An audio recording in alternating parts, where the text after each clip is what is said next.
राष्ट्रीय सभा, नेशनल कांग्रेस ब्राह्मणों ने बनाई। ब्राह्मण जब भी कोई संगठन बनाते हैं, या तो वो राष्ट्र के नाम पर बनाते हैं या तो धर्म के नाम पर बनाते हैं। जैसे फॉर एग्जाम्पल, कांग्रेस के ब्राह्मणों ने संगठन बनाया राष्ट्रीय सभा, समाजवादी ब्राह्मणों ने बनाया राष्ट्र सेवा दल, और सनातनी ब्राह्मणों ने बनाया राष्ट्रीय स्वयंसेवक संघ। यानी ब्राह्मण या तो राष्ट्र के नाम पर संगठन बनाते हैं या तो धर्म के नाम पर संगठन बनाते हैं। हिंदू महासभा, विश्व हिंदू परिषद और मतलब इस तरह के ये तो धार्मिक संगठन बनाते हैं या तो राष्ट्र के नाम पर संगठन बनाते हैं। और जो राष्ट्र के नाम पर संगठन बनाने वाले ब्राह्मण हैं वो 24 घंटे राष्ट्रद्रोह का काम करते रहते हैं। 24 घंटे। ब्राह्मण का जो बिलीफ है, बिलीफ सिस्टम, ब्राह्मण का जो बिलीफ सिस्टम यानी विश्वास का जो आधार है, विश्वास का जो मौलिक आधार है, वो आधार ही संविधान के विरोध में है। वो आधार भारत का जो राष्ट्र राज्य है उसको गुलाम बनाने वाला है। ब्राह्मणों का जो बिलीफ सिस्टम है, ब्राह्मणों का जो विश्वास की व्यवस्था है, जिन मौलिक बातों पर वे यकीन करते हैं, विश्वास करते हैं, वो संविधान के विरोध में है। ब्राह्मणों का जो सारा विश्वास का जो आधार है वो भारत जो राष्ट्र राज्य है उसको गुलाम बनाने का है। और इसलिए वो 24 घंटे इसके विरोध में काम करते रहते हैं। और मैं इसे प्रमाणित कर सकता हूं, सिद्ध कर सकता हूं, इसीलिए बोल रहा हूं, ऐलानिया बोल रहा हूं। तो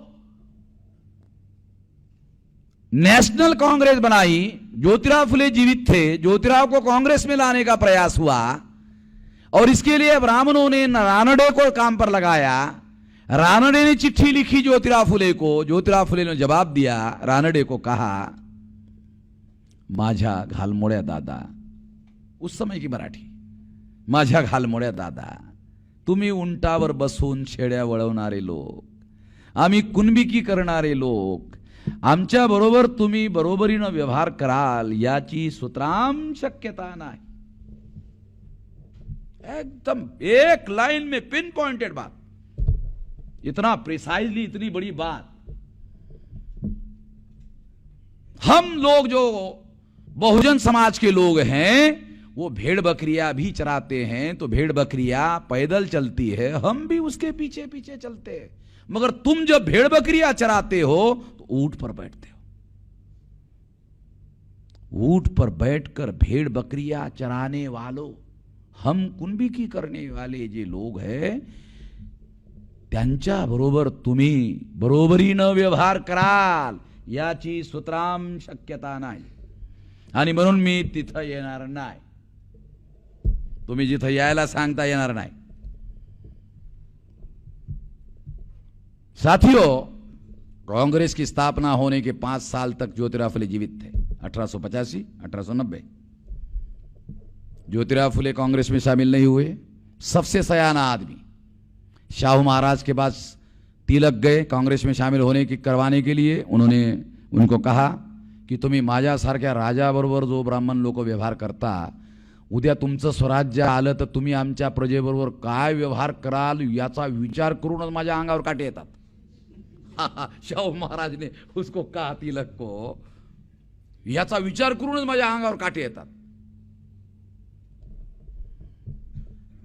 दूसरा सबसे सयाना आदमी बाबा साहब आंबेडकर को लाला लजपत राय अमेरिका में जाकर कहा कि आजादी के आंदोलन में शामिल हो जाओ, उन्होंने शामिल नहीं हुए।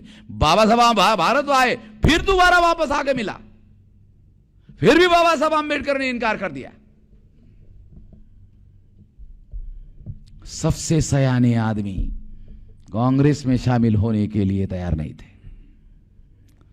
आणि आता आमच्यामधले जे शिकले लोक, ब्राह्मणांनी लिहिलेली पुस्तकं वाचणारे 150 जे लोक आहेत, लाईन लावून उभं जातात, त्यांना विचारतही नाही पण जातात। साथियों, ये बात मैं इसलिए आप लोगों को बता रहा हूं ताकि आप लोगों को वास्तविक पता चले और जब कांग्रेस बनाई ब्राह्मणों ने, तो पहला राष्ट्रीय अध्यक्ष ब्राह्मणों ने सर एलन ह्यूम नाम के आईसीएस रिटायर्ड ऑफिसर को बनाया, अंग्रेज को बनाया। और इस अंग्रेज को बनाने के पीछे ब्राह्मण का क्या मकसद था? तो अंग्रेजों के साथ 1857 के बाद जो डायलॉग बंद हो गया था, उस डायलॉग को शुरू करना था। और डायलॉग के माध्यम से अंग्रेजों को एक मौलिक बात समझानी थी। क्या समझाना था? तुम विदेशी हो, हम भी विदेशी। ब्राह्मण लोग अंग्रेजों को एक बात समझाना चाहते थे। कौन सी? तुम विदेशी हो, हम भी विदेशी। तुम विदेशी हो, हम भी विदेशी है। तुम राजा रहो, तुम शासक रहो, प्रशासन में ब्राह्मणों को हिस्सेदारी दो। बाल गंगाधर तिलक ने जो स्वराज्य का आंदोलन चलाया था, वो स्वराज्य के आंदोलन के बारे में यवतमाल, अकोला और भुसावल में भाषण दिया था। रिकॉर्ड अवेलेबल है, लिखा है, केसरी नाम के पेपर में छपा हुआ है। वो भाषण में तिलक क्या कहते हैं? उस भाषण में तिलक कहते हैं, स्वराज्य का यह अर्थ नहीं है कि अंग्रेजों को भारत से भगाया जाए। तो फिर स्वराज्य का क्या अर्थ है? बताया, स्वराज्य का यह अर्थ है, प्राचीन काल में राजा जब अपना प्रशासन चलाते थे तो उस समय के पढ़े लिखे ब्राह्मणों को लेकर प्रशासन चलाते थे। आज का राजा अंग्रेज है, अगर आज का अंग्रेज राजा आज के पढ़े लिखे ब्राह्मणों को लेकर प्रशासन चलाना चाहता है, तो अंग्रेजों का राजा हमारा भी राजा होगा, अंग्रेजों का शासन हमारा भी शासन होगा। अंग्रेजों को भारत छोड़कर जाने की कोई जरूरत नहीं है। पब्लिक मीटिंग में भाषण। और यह भाषण आप लोगों को लगा होगा कि मैं डिस्टोर्ट कर रहा हूं, केसरी में छपा हुआ बता रहा हूं, केसरी में छपा हुआ है। और वो केसरी का पेपर हमारे पास है, खराब नहीं होना चाहिए इसलिए लेमिनेट करके रखा हुआ। मैं एविडेंस के साथ बात करता हूं।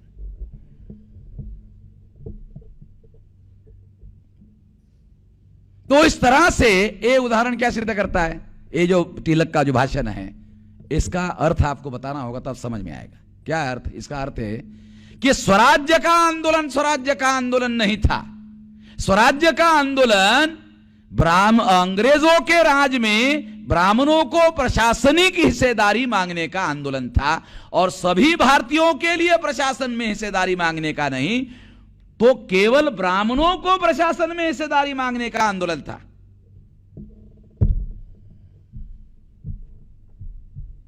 रिकॉर्ड में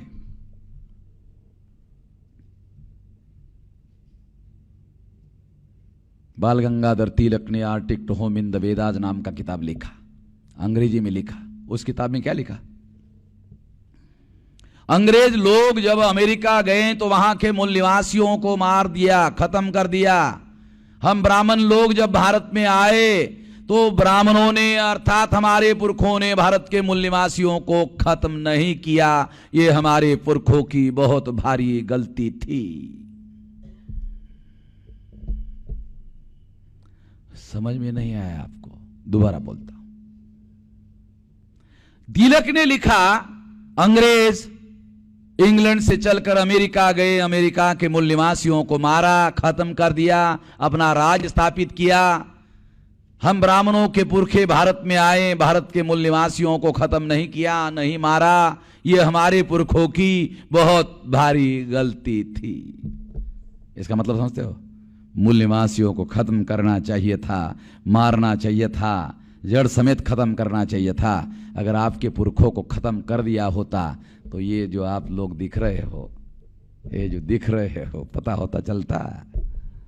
ये जो बैठे हुए हो फिजिकली, इसको पता चलता। ये किताब arctic to home in the Vedas जो तिलक ने किस लिए लिखा? अंग्रेज पढ़ ले। अंग्रेज पढ़े। क्यों पढ़े? अंग्रेजों को मालूम होना चाहिए हम भारतीय नहीं हैं, भारतीय लोगों के कट्टर दुश्मन हैं। यदि अंग्रेजों को पता चलेगा कि हम भारतीय लोगों के कट्टर दुश्मन हैं, तो भारतीय लोगों को गुलाम बनाए रखने में अंग्रेज हमारे से संवाद करेंगे, लेन देन करेंगे, और फिर लेन देन से ब्राह्मणों को फायदा होगा। और इस तरह से ब्राह्मण और अंग्रेज और ब्राह्मण मिलकर भारत के प्रजा को गुलाम बनाए रखने का काम करते रहेंगे। ब्राह्मणों ने अंग्रेजों को समझाया कि हमने 300-350 साल तक मुगलों के द्वारा भारत को गुलाम बनाए रखने में मदद की, आपको भी करेंगे। मुगलों को भारत को गुलाम बनाए रखने में मदद की, आपको भी करेंगे। 350 साल तक आप छानबीन कर लेना कि हमने मुगलों के विरोध में कभी कोई आजादी का आंदोलन चलाया हो, छानबीन कर लेना। कोई आंदोलन ब्राह्मणों ने मुगलों के विरोध में आजादी का नहीं चलाया। वो इस तरह से ये जो बातें मैं आप लोगों को बता रहा हूं, भयंकर बातें हैं। ये बातें मैं इसलिए आप लोगों को बता रहा हूं कि आजादी का आंदोलन किसी भी सूरत में समग्र भारत के प्रजाजनों के आजादी का आंदोलन नहीं था। ये सिद्ध करने वाली बातें मैं आप लोगों को बता रहा हूं। बाल गंगाधर तिलक ने तो अपने भाषण में यह कहा था, जब 1918 को साउथ बरो कमीशन के सामने शाहू महाराज के प्रेरणा से भास्करराव जाधव ने ओबीसी के लिए विधिमंडल में रिप्रेजेंटेशन की मांग की और बाबा साहब आंबेडकर ने शेड्यूल कास्ट के लिए मांग की, तो बाल गंगाधर तिलक कांग्रेस के सर्वे सर्वा थे। उन्होंने अथनी नाम के गांव में जाकर पब्लिक मीटिंग में कहा, तेली, तंबोली और कुनभटों को संसद में, विधिमंडल में जाकर क्या हल चलाना है?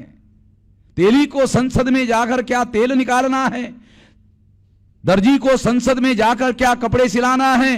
कुनभटों को संसद में जाकर क्या हल चलाना है? संसद कोई भूमि है जिस पर हल चलाया जाए?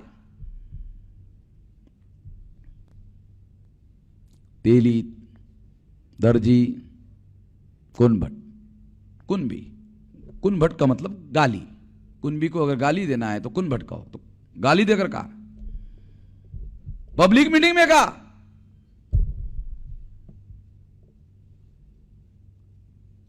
और ये जो बात मैं आप लोगों को बता रहा हूं, पब्लिक मीटिंग में हम लोगों को क्या पढ़ाते हैं ब्राह्मण लोग? स्वराज्य हमारा जन्म सिद्ध अधिकार है। और हमारे मास्टर दूसरी तीसरी चौथी को पढ़ाने वाले, हमारे लेक्चरर जो है पढ़ाने वाले, पढ़ाते कि नहीं पढ़ाते? स्वराज्य हमारा जन्म सिद्ध अधिकार है और लेकर रहेंगे। हमारे मास्टर लोग पढ़ाते हैं, मेरा कोई ऑब्जेक्शन नहीं है, क्यों पढ़ाते हो, पढ़ाओ। एक बात और पढ़ाओ, तेली, तंबोली और कुनभटों को विधिमंडल में जाकर क्या हल चलाना है, यह भी पढ़ाओ। दोनों एक साथ पढ़ाओ तो हमारे लोगों को मालूम हो जाएगा, साला ये स्वराज्य का आंदोलन हमारे पिछवाड़े पर लात मारने का भी आंदोलन था। दोनों चीजें पढ़ाओगे तो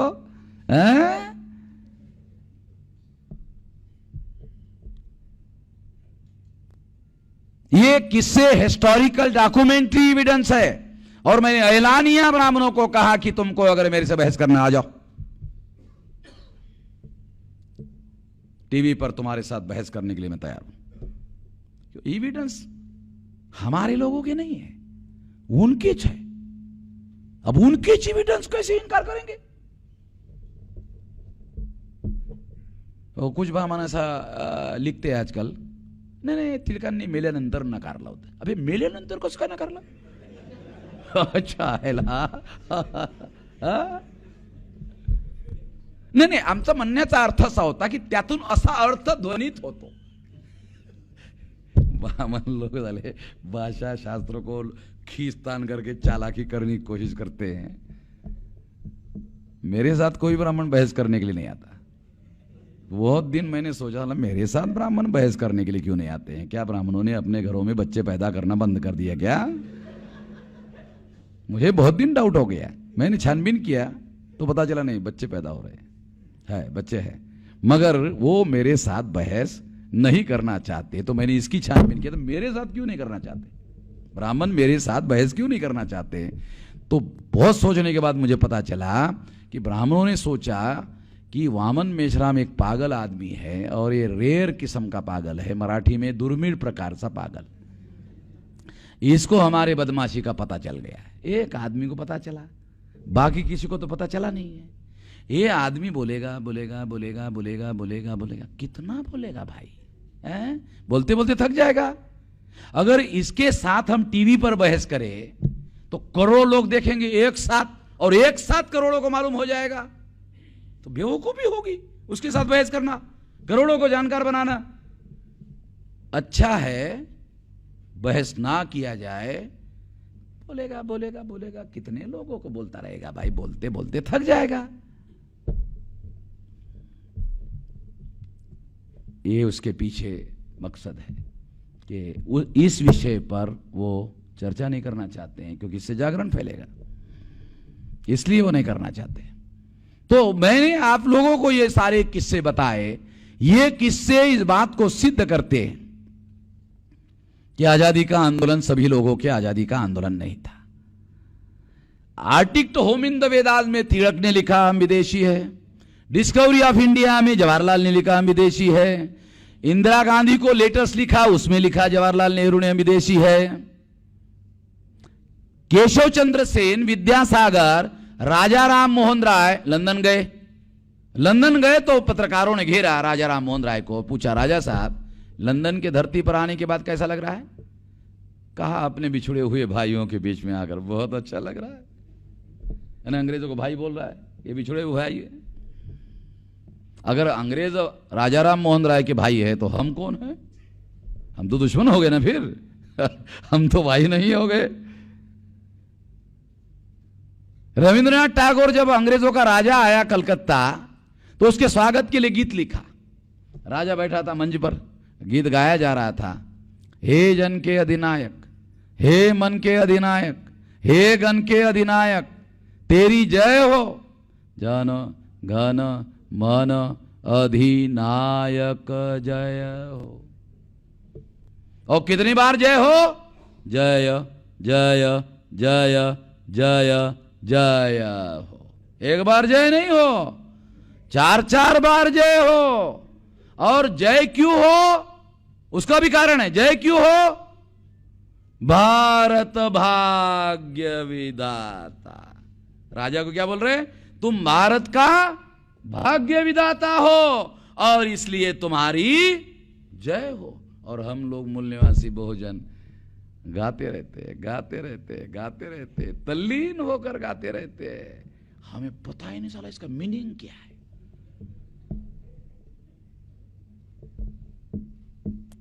गांधी जी का लेटर हमारे पास है। साउथ अफ्रीका में गांधी जी थे, तो गांधी जी का एक लिखित लेटर है। उन्होंने अंग्रेजों को चिट्ठी लिखी और चिट्ठी में लिखा, आप काले अफ्रीकन लोगों के साथ जो व्यवहार करते हो उसी तरह का व्यवहार हम भारतीय लोगों के साथ करते हो, ये अच्छा नहीं है। आपको पैदा करने वाला खून, हमको पैदा करने वाला खून एकच है, सेम स्टॉक। अंग्रेजी में उन्होंने बैरिस्टरी का जो शब्द इस्तेमाल किया है, सेम स्टॉक। आपको पैदा करने वाला, हमको पैदा करने वाला खून एक ही है। इसका मतलब गांधी जी भी उनको अपना भाई बंद मानते थे। ये हमारे पास चिट्ठी है, किसी को लगेगा तो हम हमसे ले लेना। किसी को ये गांधी जी की चिट्ठी अगर चाहिए, लेटर चाहिए, तो हमसे ले लेना। जेराक्स का पैसा मैं खुद ही बेयर करूंगा। ये सारे उदाहरण इस बात को सिद्ध करते हैं। वो केवल ये कहते नहीं थे। 1885 से लेकर 1929 तक, 1928 तक कांग्रेस के नेताओं ने, ब्राह्मणों ने आजादी का प्रस्ताव तक पारित नहीं किया। गिनती करो, 1885 और 1928, 28 और 15, 43 ईयर्स। 43 ईयर्स तक कांग्रेस ने आजादी का कागज में प्रस्ताव तक पारित नहीं किया। अगर उन्होंने प्रस्ताव पारित नहीं किया तो अंग्रेजों को क्या समझा रहे थे? तुम विदेशी हो, हम भी विदेशी हो, है, तुम राजा रहो, शासक रहो, हमको प्रशासन में हिस्सेदारी दो, ये समझाते रहे। 1928 को साइमन कमीशन भारत में आया। साइमन कमीशन के पहले 1918 को साउथबरो कमीशन आया। तो कांग्रेस के नेता बाल गंगाधर थे, उन्होंने हमारे प्रतिनिधित्व का विरोध किया। बाबा साहब अम्बेडकर ने प्रतिनिधित्व की मांग की, भास्करराव जाधव ने ओबीसी के लिए प्रतिनिधित्व की मांग की। तो बाल गंगाधर तिलक ने हमारे लोगों को प्रतिनिधित्व के अधिकार देने से इनकार कर दिया, इसलिए अंग्रेजों ने मना कर दिया। 1928 को साइमन कमीशन आया। साइमन ने और अंग्रेजों ने निर्धारित किया एससी, एसटी, ओबीसी, माइनॉरिटी को प्रतिनिधित्व का विस्तार किया जाएगा, प्रतिनिधित्व का विस्तार किया जाएगा। गांधी जी को मालूम हो गया। गांधी जी ने को लगा कि हम सभी लोगों की आजादी का आंदोलन तो नहीं चला रहे, अगर इनको विधानमंडल में प्रतिनिधित्व का अधिकार मिल गया तो पावर में अधिकार मिल जाएगा। अगर इनको पावर में अधिकार मिल जाएगा तो आजाद भारत में ये भी आजाद हो जाएंगे। इसके लिए तो हमने लड़ाई नहीं लड़ी, लड़ाई हमको लड़ना नहीं है। इसलिए गांधी जी ने साइमन कमीशन चले जाओ। लोकतंत्र होना चाहिए, मगर लोकतंत्र में हमारे लोगों को प्रतिनिधित्व का अधिकार नहीं होना चाहिए।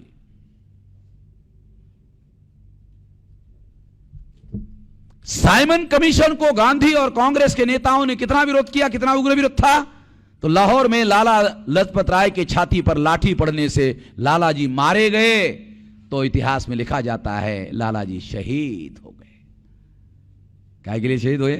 एससी एसटी ओबीसी माइनॉरिटी के लोगों को रिप्रेजेंटेशन, रियल रिप्रेजेंटेशन ना मिले, इसके लिए लाला जी शहीद हुए। इतने पढ़े लिखे लोगों को पता है, ये तो सवाल ही नहीं बनता कि अनपढ़ लोगों को, कितने लोगों को पता है। ये तो सवाल बनता ही नहीं है कि कितने अनपढ़ों को पता है। इसलिए मैं ये सवाल कभी नहीं पूछता कितने अनपढ़ों को पता है, कितने पढ़े लिखे को पता है। इतिहास ही गलत लिखा गया, इतिहास गलत पढ़वाया गया, हम लोग इतिहास गलत पढ़ते हैं।